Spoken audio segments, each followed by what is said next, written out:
सरकार करेगी। सरकार का 3 साल से रास्ता देख रहा हूँ। अभी हम जितने अग्निवीर मेरे भाई साथी है, हम अमरण उपोषण पे बैठने वाले हैं, उसका जिम्मेवार सरकार रहेगी। ये लास्ट संदेशा देना चाहता हूँ, एक ही बोलना चाहता हूँ, अग्निवीर हटाओ। देश सारे आ रहे हैं धीरे धीरे, और जिस दिन ये सरकार हटेगी उस दिन अग्निवीरों का सबसे बड़ा योगदान रहेगा। इस सरकार को समझना चाहिए कि देश के युवा जब घर छोड़कर निकलने लगे तो ये वो युवा नहीं है कि आए जंतर मंतर पे 2 घंटा हो हल्ला करके चले गए। ये घर छोड़ के निकल रहे हैं, ये डेडिकेट होकर हम तो बदलना ही है भाई। ये सिस्टम या तो बदलेगा, या तो अग्निवीर हटेगा, या तो भारतीय जनता पार्टी हटेगी। तो मैं उस दिन फाइलिंग में थोड़ा सा लिखने में थोड़ा लिख लेता हूँ। मैं उस दिन की फीलिंग बताता हूँ जो मेरे रात में मेरे दिमाग में चल रहा था। अगर मैं कभी नहीं होता तो शायद आज आतंकवादी होता। तो वो मेरी कविता थी कि ललकार दिया अंगारों को भड़काई तुमने चिंगारी, ललकार दिया अंगारों को भड़काई तुमने चिंगारी, तुम मौत तमाशा देखोगे अब फूटेगी ना किलकारी, जल रही चिताओं में देखो शत्रु दल सब लेटे हैं, निज हाथों में शमशान समेटे भारत माँ के बेटे हैं। क्या कमी रह गई?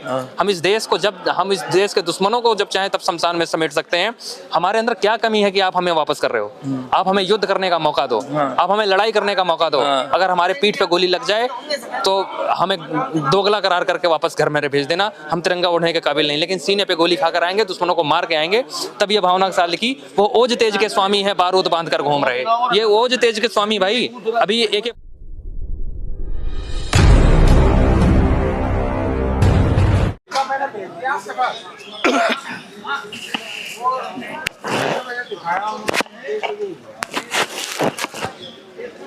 नमस्कार, मैं मनोज सुराजी और आप देख रहे हैं मिनी संसद।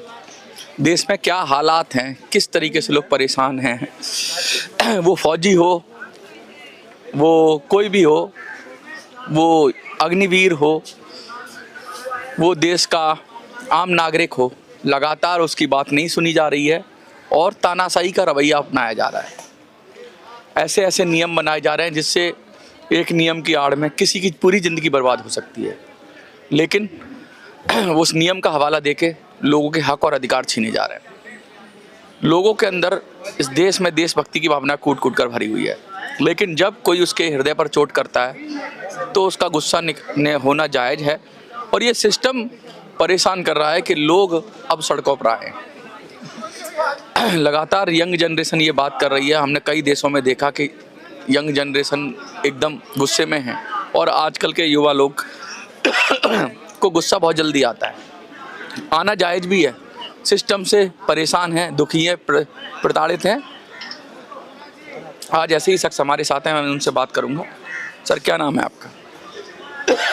छोड़ दीजिए, ऐसे बोलिए। मैं अग्निवीर डी नवले। मैं महाराष्ट्र का रहने वाला हूँ। मैं आरटी सेंटर नासिक रोड में 6 महीना ट्रेनिंग किया है। ट्रेनिंग के दौरान मेरे पैर में चोट लगती है तो मुझे एक डिसेबिलिटी का दे के आउट किया है और 30 दिन डिसेबल कर दिया। हाँ, 30 दिन बोला आपका ट्रेनिंग मिस हुआ है। हाँ। तो आप वो ट्रेनिंग पुनः नहीं कर सकते। मैंने उनको रिक्वेस्ट किया कि मुझे पिछले स्क्वाड में डालो और मेरी ट्रेनिंग करवाओ। मैं फिट फॉर सेपोन होता हूँ। तो मेरा वहाँ कोई किसी ने सुना नहीं। मैं फर्स्ट बैच का। कह रहे हो कि आप जब ट्रेनिंग कर रहे थे उस समय आपको कोई चोट लगी पैर में, उसके बाद आप हॉस्पिटलाइज हो गए और 30 दिन तक हॉस्पिटल में रहे। तो चोट तो लग सकती है, किसी को, खिलाड़ियों को लग सकती है। अभी क्रिकेटर खेलते हैं, फिर वो वापसी कर लेते हैं, उनको चोट लगती है, रिकवरी कर लेते हैं, वापसी कर लेते हैं। आप ट्रेनिंग में थे, यानी आपने पास तो कर लिया होगा एग्जाम, उसके बाद ट्रेनिंग कर रहे थे, अगर चोट लगी तो फिर वापसी कर लेते हैं। ऐसा कोई नियम है कि भाई ट्रेनिंग में अगर आपने बाय डिफ़ॉल्ट तो मिस नहीं किया, आपने अपनी मर्जी से तो मिस नहीं किया, भाई आपकी मजबूरी थी इसलिए मिस हो गई ट्रेनिंग? कोई ऐसा नियम है क्या भाई कि जिसमें अगर मजबूरी बस भी ट्रेनिंग हो जाए तो निकाल देंगे? मजबूरी किस चीज़ की नहीं है। ये जो डॉक्टर है एएमसी के, ये बेमतलब का अग्निवीर लोगों को, जैसा 15 दिन का कोई चोट है तो उनको बेमतलब का 30 दिन हॉस्पिटल में, मिलिट्री हॉस्पिटल में उसको दाखिल कर ले रहे। अच्छा, ये मेरे साथ हुआ है। मैं नासिक देवलाली में। अच्छा, आप ठीक थे लेकिन हॉस्पिटल वालों ने आपको जबरदस्ती रख लिया? ये हाँ, मेरे को 4 वीक की सिक लीव दे दी। हाँ। और मेरे को घर भेज दिया। सिक लीव मेरे को सेना के अफसर ने दी। अच्छा, तो ये मेरी गलती है क्या? ये मेरी गलती नहीं है। नहीं, ये तो सेना नहीं कहा कि आप छुट्टी पे चले जाओ, आप थोड़ा रिकवर कर जाओ फिर आ जाओ। हाँ, मैंने दोबारा वापस आके मुंबई में अश्विनी हॉस्पिटल में रिपोर्ट किया। उसके बाद में मैंने लगातार 3 हफ्ते ट्रेनिंग किया। चोट लगने के बाद में भी ठीक होकर मुझे सीओ साहब का इंटरव्यू हुआ।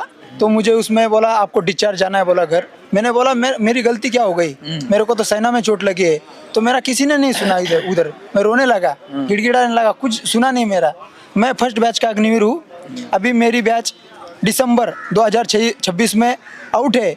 ना मुझे एक्स अग्निवीर का कोई दर्जा मिला, ना मुझे सेना की कोई सुख सुविधाएं मिली। मैं रोड पे दर दर के ठोकरे खा रहा हूँ।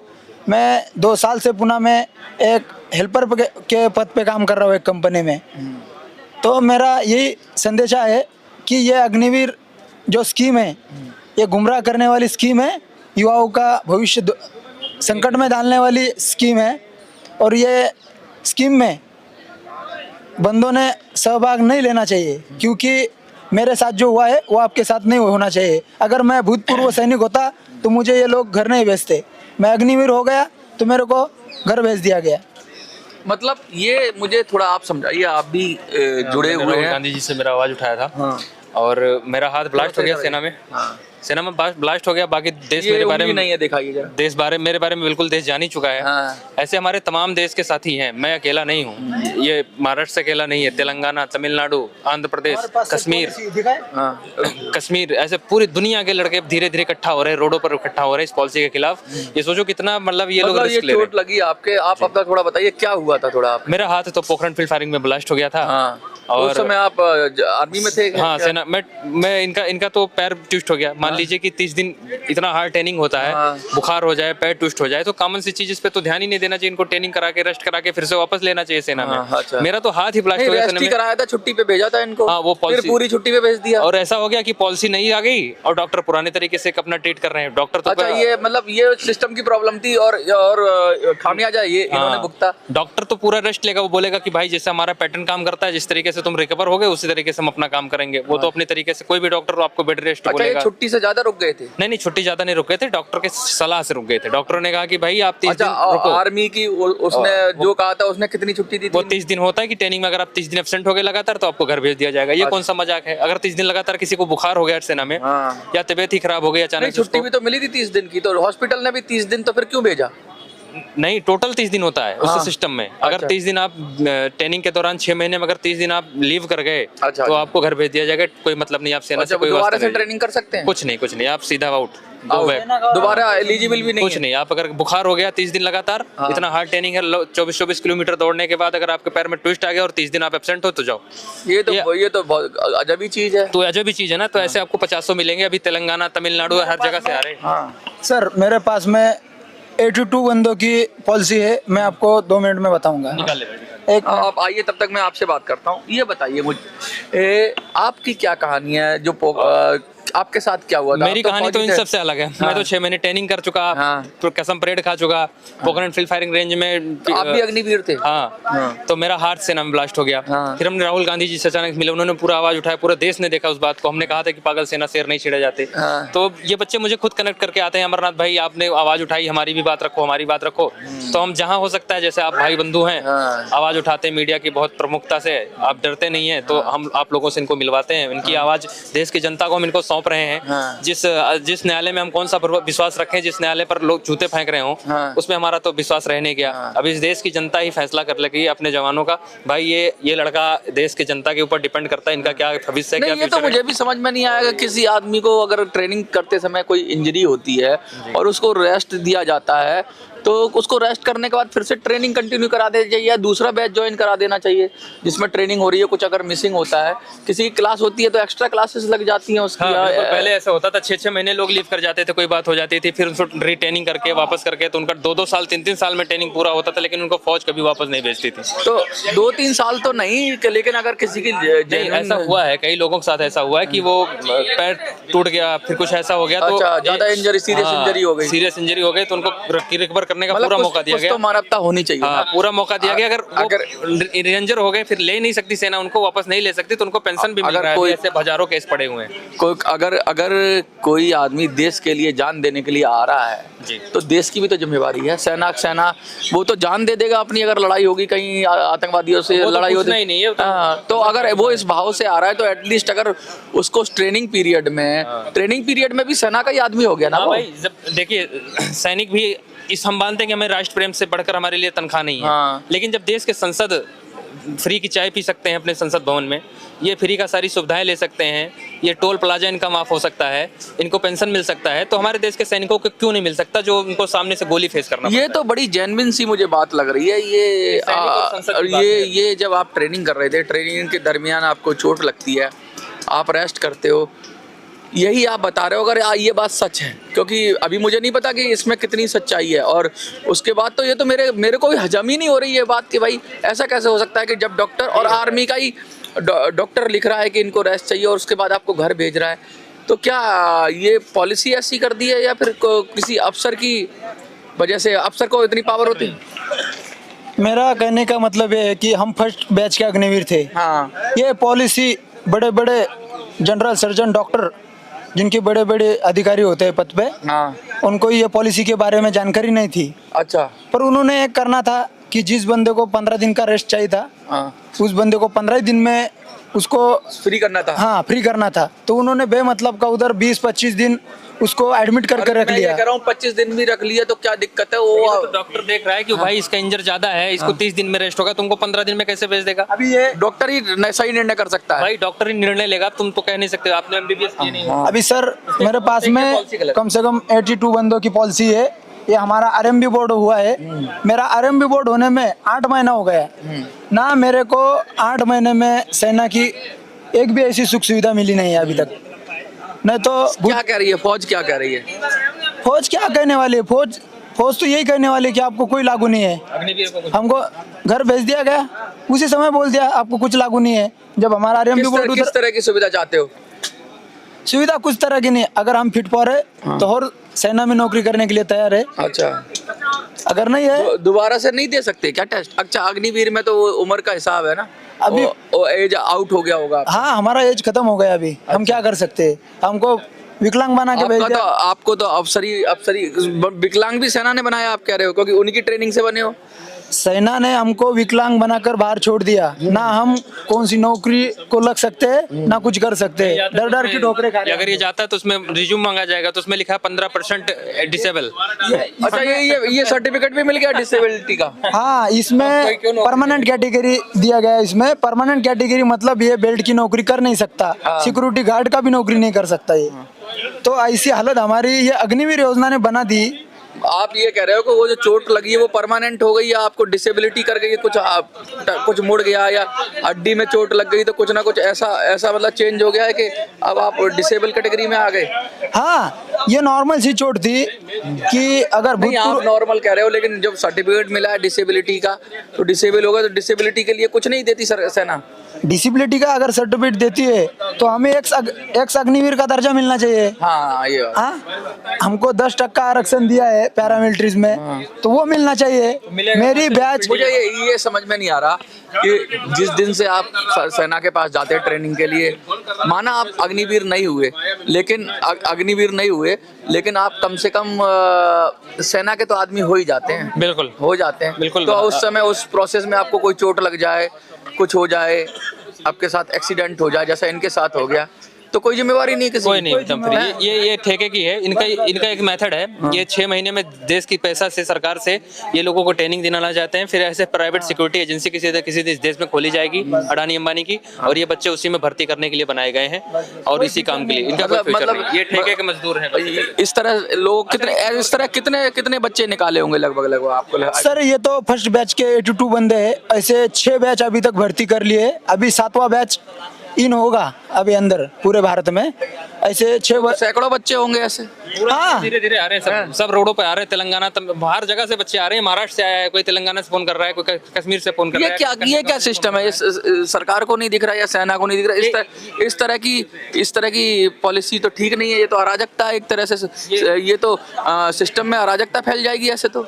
नहीं, जब तक बच्चा कोई जा रहा है और ट्रेनिंग कर रहा है और ट्रेनिंग पीरियड में है, तो उसको कोई चोट लग जाती है तो वो तो उस प्रोसेस में लग गई चोट, तो उसको कुछ कंपनसेशन तो होना ही चाहिए। सर देखो, ये सरकार जो है ना, एक अच्छे आदमी को बुरा बनाने में लगी है। अच्छा, जो देश की सेवा करना चाहता है उसे देश के खिलाफ खड़ा करना चाहती है। बस क्योंकि हमारे मन में देशभक्ति है, अभी भी है। अगर हमें कुछ इसकी जरूरत है, अगर हमको कुछ गलत काम करने में वो मिल रहा है तो हम क्यों ना करें?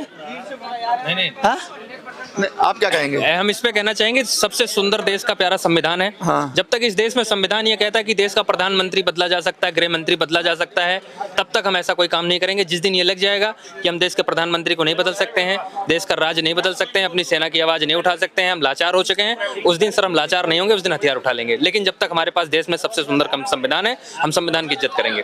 ये जंगल राज बनेगा तो सरकारों इन देश के इस नेताओं को या देश को चलाने वालों को नहीं सोचना चाहिए कि देश के युवा मर गए। हम वही भगत सिंह हैं, जिस दिन कोई आक्रांतक हमसे गर्दन मांगेगा सबसे पहले हम चढ़ाने के लिए खड़े रहेंगे।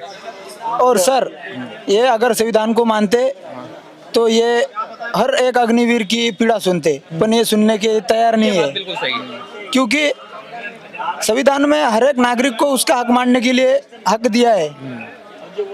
कम से कम मेरे को 3 साल हो रहा है बाहर भेज दिया गया है, ना मेरे घर कोई नेता आया, ना एमएलए आया, ना सेना का कोई अफसर आया, ना मेरे को किसी ने सेना से फोन किया कि आपका कैसा चल रहा है। कोई किसी से मतलब नहीं, निकल गया तो पहचानते नहीं। कोई किसी से मतलब नहीं, कोई पहचान नहीं दिखा रहा है। बोला जो करेगी वो सरकार करेगी। सरकार का 3 साल से रास्ता देख रहा हूँ। अभी हम जितने अग्निवीर मेरे भाई साथी है, हम अमरण उपोषण पे बैठने वाले हैं, उसका जिम्मेवार सरकार रहेगी। ये लास्ट संदेशा देना चाहता हूँ, एक ही बोलना चाहता हूँ, अग्निवीर हटाओ, देश को बचाओ, क्योंकि आने वाले पीढ़ी में देश के भवितव्य खराब है। ये कैसी सेना बना रहे हैं हम, ये कैसी फौज बना रहे हैं हम? अगर इस तरीके से हम करेंगे और हम अपनी रेस्पॉन्सिबिलिटी से पल्ला झाड़ लेंगे, देश की रेस्पॉन्सिबिलिटी से, क्योंकि एक सैनिक को तैयार कर रहे हैं हम, और सैनिक को अगर हम ऐसे मझधार में छोड़ देंगे, चोट भी प्रोसेस में लगी है, वो अग्निवीर की ट्रेनिंग कर रहा था उस समय चोट लगी है, तो कोई जिम्मेवारी नहीं है क्या सरकार की? अगर नहीं है सरकार की जिम्मेवारी तो फिर सरकार काय बात की सरकार है?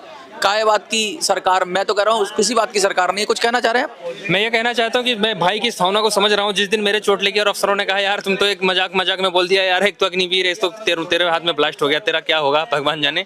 उस दिन ऐसा बोला उन्होंने, तो मेरे मन में वो ख्यालात आ रहे थे जो अभी ये सोच रहा है हथियार उठा लेने का। आपको तो कुछ तो मिला होगा। नहीं, मुझे कुछ नहीं मिला अब तक। मेरी तनख्वाह जो फंसी हुई थी वही आया मेरे पास। और सरकार ने 3 महीने हो गए जब तक पूरे भारत ने एक वीडियो को देखा मेरे, राहुल जी के मंच से पूरे भारत ने मुझको देखा, लेकिन इस सरकार को कोई फर्क नहीं पड़ रहा। अब इनको सरकार को फर्क पड़ेगा क्योंकि हम अपना घर छोड़कर मैदान आ चुके हैं यहाँ पर, और ये भाई अपना घर छोड़ चुका है, मैं घर छोड़ चुका हूँ। ऐसे तेलंगाना, तमिलनाडु, महाराष्ट्र, हर जगह से सारे आ रहे हैं धीरे धीरे। और जिस दिन ये सरकार हटेगी उस दिन अग्निवीरों का सबसे बड़ा योगदान रहेगा। इस सरकार को समझना चाहिए कि देश के युवा जब घर छोड़कर निकलने लगे तो ये वो युवा नहीं है कि आए जंतर मंतर पे 2 घंटा हो हल्ला करके चले गए। ये घर छोड़ के निकल रहे हैं, ये डेडिकेट होकर गए। हम तो बदलना ही है भाई, ये सिस्टम या तो बदलेगा, या तो अग्निवीर हटेगा, या तो भारतीय जनता पार्टी हटेगी। तो मैं उस दिन फीलिंग में थोड़ा सा लिखने में थोड़ा लिख लेता हूँ। मैं उस दिन की फीलिंग बताता हूँ जो मेरे रात में मेरे दिमाग में चल रहा था। अगर मैं कभी नहीं होता तो शायद आज आतंकवादी होता। तो वो मेरी कविता थी कि ललकार दिया अंगारों को भड़काई तुमने चिंगारी, ललकार दिया अंगारों को भड़काई तुमने चिंगारी, तुम मौत तमाशा देखोगे अब फूटेगी ना किलकारी, जल रही चिताओं में देखो शत्रुदल सब लेटे हैं, निज हाथों में शमशान समेटे भारत माँ के बेटे हैं। क्या कमी रह गई? हम इस देश के दुश्मनों को जब चाहे तब शमशान में समेट सकते हैं। हमारे अंदर क्या कमी है कि आप हमें वापस कर रहे हो? आप हमें युद्ध करने का मौका दो, आप हमें लड़ाई करने का मौका दो। अगर हमारे पीठ पे गोली लग जाए तो हमें दोगला करार करके वापस घर में भेज देना। हम तिरंगा ओढ़ने के काबिल नहीं, लेकिन सीने पे गोली खाकर आएंगे, दुश्मनों को मार के आएंगे। तब ये भावना के साथ लिखी, वो ओज तेज के स्वामी है बारूद बांध कर घूम रहे। ये ओज तेज के स्वामी भाई, अभी AK-47 इनके हाथ में आ जाए, माँ चुदा, इधर कोई रुकने वाला नहीं मिलेगा आपको। एक आदमी इधर भागता नजर आएगा, वो हथियार बैठा मेरे पास। ऐसे देश में कितने लड़के होंगे? वो ओज तेज के स्वामी हैं बारूद बांधकर घूम रहे, वो वीर बहादुर बैरागी हैं प्राण लुटाए झूम रहे। तुम भूल गए इतिहास हमारे, गढ़े हुए हैं सास हमारे, भूले हो को भूल गए वो विरोध सभी विद्रोह हमारे। होती है जयकार उन्हीं की जो खुद के रहे सहायक हैं, मरे नहीं है स्वप्न हमारे प्रलय के प्रचायक हैं। उबल रहे हैं लहू हमारे रक्त बूंद के प्यासे होकर, लड़े लड़ाई आन बान की वही मेरा रघुनायक है। मेरा भगवान वही है जो अपने आन बान की लड़ाई लड़ ले। ये लड़का अपने लड़ रहा है, मैं लड़ रहा हूँ। देश में ऐसे तमाम साथी मेरे वापस आने वाले हैं, वो लड़ेंगे, लेकिन आपको ये अग्निवीर हटानी पड़ेगी। कौन मौत को प्यासा है जो आज पिनाका टंकारे? किसको मौत मरना है जो हमसे लड़ेगा? कौन मौत को प्यासा है जो आज पिनाका टंकारे? किसके छाती में खून चढ़ा है जो वीरों को ललकारे? एक बार मिलता है जीवन अल्लड़ नहीं जवानी, कौन दम भरता है कोई गीदड़ शेर बना होगा। जब सूरवीर हम कूदेंगे तो गीदड़ होगा। बिछे पड़े हैं अंग भंग कटे हुए सरवीरों के, तलवारों की नोक लिखे इतिहास हमारे वीरों के। एक बार मिलता है जीवन अल्लड़ नहीं जवानी, हमन कुंड फिर मांग रही है नई नवेली। हवेली कुर्बानी, आन बान पर मिर मिटते हैं उसको धरा पुकारेगी। ये धरती सबको नहीं पुकारती। हम सेना में गए थे तो हम देश के बेटे हैं इसलिए सेना में गए थे।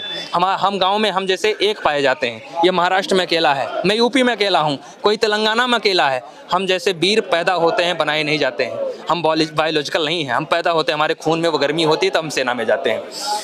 हम आन बान पर मर मिटते हैं उसको धरा पुकारेगी, खुद को माँ का बेटा कहते उसको धरा पुकारेगी। जब सौतेले आतंक करेंगे निज बेटे ललकारेगी, चिंगारी सी आग है जिसमें उसको धरा पुकारेगी। क्रांतिवीर है वीर पुत्र तू भगत सिंह का चेहरा है, खेलो जाकर रणभूमि में ले लो सब कुछ तेरा है। क्रुद्ध वीर तुम युद्ध करो है रुद्र रूप के अवतारी, है सूर साहसी वीर बहादुर आवाहन अब तेरा है। जब ईंट बजे घनघोर बजे ये सकल देश चौर बजे, मैं देश के तमाम नौजवानों को संकेत संदेश देना चाहता हूँ कि भाई हमने आंदोलन शुरू कर दिया है, हमने धीरे धीरे आवाज उठानी शुरू कर दी है, हमने ईंट बजाना शुरू कर दिया है। आप जहां से हो वहीं से प्रयास करना शुरू कर दो। जब ईंट बजे घनघोर बजे ये सकल देश चौर बजे, बज पड़े बिगुल जब सेना के तब मौत मौत का शोर मचे। अंगार उठा दो आग लगा दो त्राही त्राही सब त्राही मचा दो, नहीं संभलती बागडोर तो सेना की सरकार बना दो। जिसको चाहो जेल करा दो, जिसको चाहो बेल करा दो, हिंदू मुस्लिम खूब लड़ा दो, जब चाहो विस्फोट करा दो। तानाशाह बने बैठे हैं कुछ लोगों तानाशाह बने बैठे हैं, सब कुछ चलता मनमर्जी का। कुछ लोगों को नशा चढ़ा है राजनीति के कुर्सी का। साम्यवाद का लिया सहारा जब जनता सब लूटेगी, ये कुर्सी सारी टूटेगी जब जनता व्याकुल छूटेगी। काम छोड़ संसार छोड़ बस नारे गूंज उठेंगे, हाहाकार मचाए जिस दिन ये मजदूर उठेंगे। धन्यवाद। देश में बहुत क्रोध है, देश की सरकार को समझना चाहिए। अगर हम नौजवान अपना घर छोड़ छोड़कर इस गलियारों में घूम रहे हैं तो हमारे अंदर वो आग जिंदा है कि हम वो वीर हैं, हम सपूत हैं, हम लड़ेंगे, हम कायर नहीं हैं, हम दोगले नहीं हैं कि हम आएंगे और चले जाएंगे। हम आएंगे कुछ करके जाएंगे। धन्यवाद। आपको क्या लगता है कमेंट में ज़रूर लिखिए। मुझे तो बहुत बुरा लगा कि इस तरह की अगर पॉलिसीज़ हैं तो इनको ज़रूर ध्यान में रखना चाहिए। क्या कर रहे हैं हम, ये तो बहुत बड़ा अपने देश के साथ अन्याय कर रहे हैं, अपने देश के नौजवानों के साथ अन्याय कर रहे हैं और ऐसा नहीं होना चाहिए। आपको क्या लगता है कमेंट में लिखिए। देखते रहिए मिनी संसद। धन्यवाद।